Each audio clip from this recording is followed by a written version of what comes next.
Bonjour à tous. Alors ici, on va s'intéresser à un problème d'algèbre où il y aura deux questions qui peuvent être traitées de manière indépendante.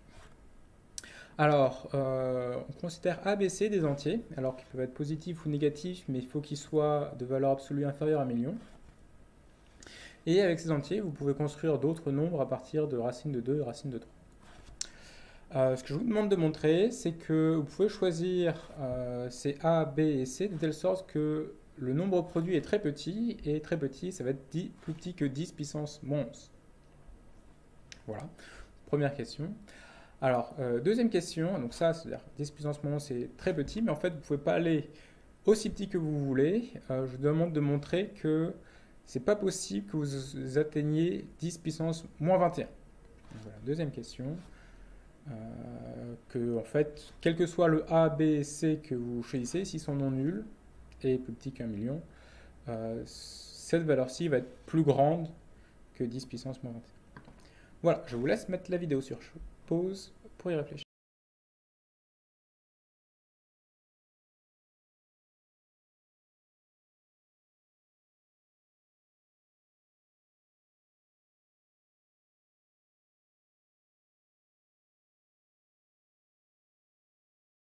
Félicitations si vous avez réussi l'exercice. Eh ben, on va commencer par corriger la première partie. Alors, spoiler, il fallait utiliser un principe des tiroirs. Alors, allons-y. On va commencer par lister tous les nombres qu'on peut construire, donc avec A, B et C. Et pour commencer, je vais supposer ABC positif, toujours inférieur à 1 million. Alors, mon ensemble oméga, combien a-t-il d'éléments? Eh bien, A, il y a 1 million de possibilités. B, 1 million de possibilités. C, 1 million de possibilités. Donc, au total, ça va faire 1 million au cube, soit 10 puissance 18 éléments. Alors, ensuite, on peut remarquer que chacun de ces éléments il va être plus petit que 5 fois 10 puissance 6. Alors parce que racine de 2 c'est plus petit que 2, racine de 3 c'est aussi plus petit que 2, et A, B et C c'est plus petit que 1 million, donc au total, tout ça c'est plus petit que 5 millions. Et c'est positif parce que j'ai supposé ici positif. Alors, et ben maintenant je vais diviser mon intervalle 0 en 5 millions en petits tiroirs, donc en petit intervalle de taille 10 puissance moins 11. Alors, eh bien, combien j'ai de petits intervalles ici? Eh bien, c'est la longueur totale du grand intervalle divisé par la taille des petits intervalles, donc 10 puissance moins 11, ce qui donne 5 fois 10 puissance 17.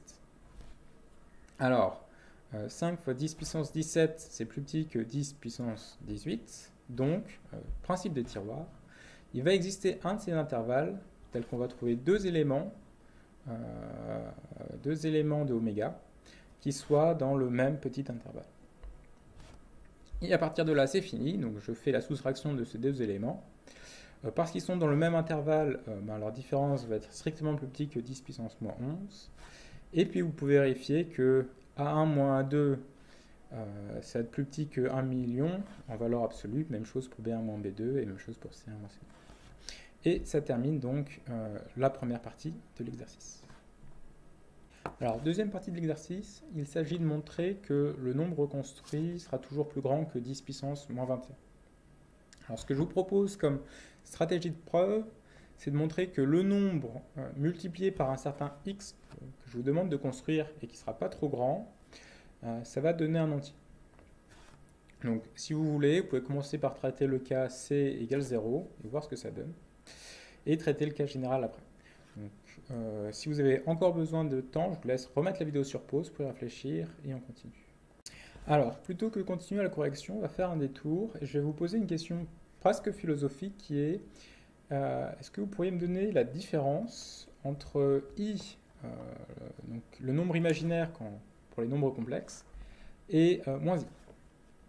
Alors, retour à la base. Donc la définition du nombre imaginaire, c'est tel que i carré égale moins 1. Maintenant, si vous y réfléchissez 2 secondes, moins i, le tout au carré, ça donne aussi moins 1. Ah, alors, qu'est-ce que ça veut dire? Est-ce que ça veut dire que, en fait, cette équation n'était pas forcément bien définie? C'est-à-dire qu'on pourrait choisir moins i à la place de i et que, en fait, ça fonctionnerait pareil? Que ici on ait choisi i à place de moins i, c'est totalement arbitraire. Mais en fait, oui, c'est-à-dire que vous pourriez parcourir l'ensemble des livres de mathématiques.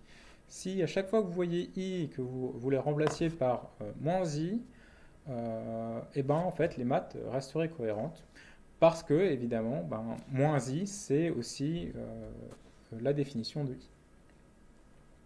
Alors cette remarque en fait ça donne quelque chose de très intéressant qui est une symétrie entre i et moins i que vous connaissez déjà et qu'on utilise qu'on fait de la conjugaison. Alors, conjugaison c'est vraiment juste on écrit la formule et on remplace i par moins i. Et quelle que soit la formule de maths que vous écrivez, à condition que vous remplaciez i par moins i n'importe où, votre équation reste valide. Par exemple, pour l'addition, l'addition de nombres complexes, pour la multiplication de nombres complexes. Mais ça, c'est bien sûr vrai en fait pour des formules beaucoup plus compliquées, condition que partout dans la formule, vous remplacez i par moins i, la formule reste valable. Alors, je vais vous poser la même question. Donc, maintenant, vous partez, vous avez construit tous les entiers. Et est-ce que vous pourriez me donner la différence qu'il y a entre racine de 2 et moins racine de 2? Alors, vous pourriez me dire, bien sûr, il y en a un qui est positif, un qui est négatif. Et supposons que vous aviez le droit qu'à l'égalité, l'addition, la multiplication, etc. Est-ce que racine de 2 et moins racine de 2 seraient si différents? Encore une fois, algébriquement, ça semble avoir la même définition. C'est-à-dire que si je vous demandais quelle est la définition de racine de 2, ce serait le nombre tel que au carré, cela donne 2. Et cette définition est aussi valable pour moins racine de 2. Donc ici aussi, donc je me répète, c'est lorsqu'on part des entiers et qu'on ajoute juste le nombre racine de 2 ou moins racine de 2, on va avoir une nouvelle symétrie qu'il y a entre racine de 2 et moins racine de 2. Donc, par exemple, on peut continuer à jouer en définition ce qu'on appelle une autre conjugaison, où j'ajoute le signe racine de 2 pour dire que c'est la conjugaison par rapport à racine de 2, qui est juste changer racine de 2 en moins racine de 2. Vous pouvez vérifier que les règles de calcul restent valables. Donc, par exemple, si j'additionne deux entiers avec des racines de 2 et que je prends la conjugaison, j'obtiens cela, et c'est bien la conjugaison du total. Même chose pour la multiplication, je vous laisse refaire le calcul, vous devriez obtenir quelque chose comme ça, et c'est exactement juste la conjugaison totale de Z1 fois Z2, conjugaison. Et etc., etc. Donc si vous voulez, vous pouvez faire raisonner par récurrence avec ces deux choses-là, mais ça va vraiment découler de cette similarité pour la définition que si vous avez une grande formule qui peut être très compliquée et que vous remplacez racine de 2 par moins racine de 2, ce que ça vous donne à la fin, c'est la même chose à condition de remplacer racine de 2 par moins racine de 2. Alors, morale de l'histoire, c'est que ces symétries entre des objets qui apparaissent avoir la même définition, c'est une idée extrêmement intéressante et extrêmement riche en algèbre. Alors, retour à l'exercice.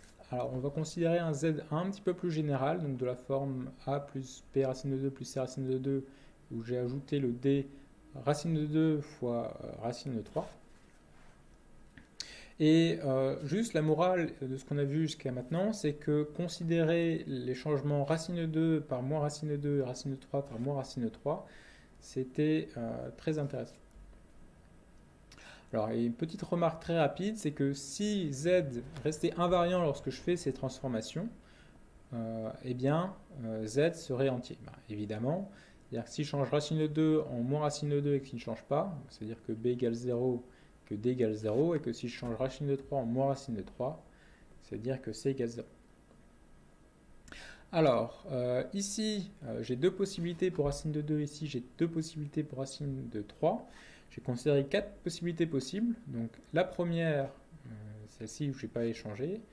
Z1 où j'ai échangé racine de 2 en moins racine de 2. Donc ici moins racine de 2 et moins racine de 2. Z2 où j'ai remplacé racine de 3 par moins racine de 3. Et le Z3 où j'ai remplacé à la fois racine de 2 par moins racine de 2 et racine de 3 par moins racine de 3. Donc ça me donne 4 nombres et je les multiplie tous les 4. Alors ce que vous pouvez remarquer, c'est que si maintenant je refais encore, j'essaie d'échanger racine de 2 par moins racine de 2, ben, cette multiplication ne va pas changer parce que tout ce que je ferai, ça va être échanger, par exemple transformer en Z en Z1 et un Z1 en Z, ou un Z2 en Z3, un Z3 en Z2, etc. Donc le produit total ne change pas. Et donc s'il ne change pas, ben, ça veut dire, donc, par la remarque, qu'il est entier. Donc voilà, j'ai atteint la stratégie que je m'étais fixée au début de l'exercice, qui est j'ai mon Z multiplié par quelque chose qui me donne un entier. Alors, c'est un entier et qu'il est non nul, donc en particulier il est plus grand que 1. Je sais aussi que pour un d égale 0 et que chaque entrée est plus petite qu'un million, chacune de ces valeurs va être plus petite que 5 fois 10 puissance 6. Donc si je les multiplie les 3 Z1, Z2, Z3, au final j'aurai quelque chose qui est strictement plus petit que 10 puissance 21. Alors ça c'est plus petit que 10 puissance 21, et il faut que le produit total soit plus grand que 1, donc un entier mais au moins plus grand que 1. Et donc, conclusion, Z doit être forcément strictement plus grande que 10 puissance 21. Voilà, donc c'est la fin de l'exercice, et j'espère qu'il vous a plu.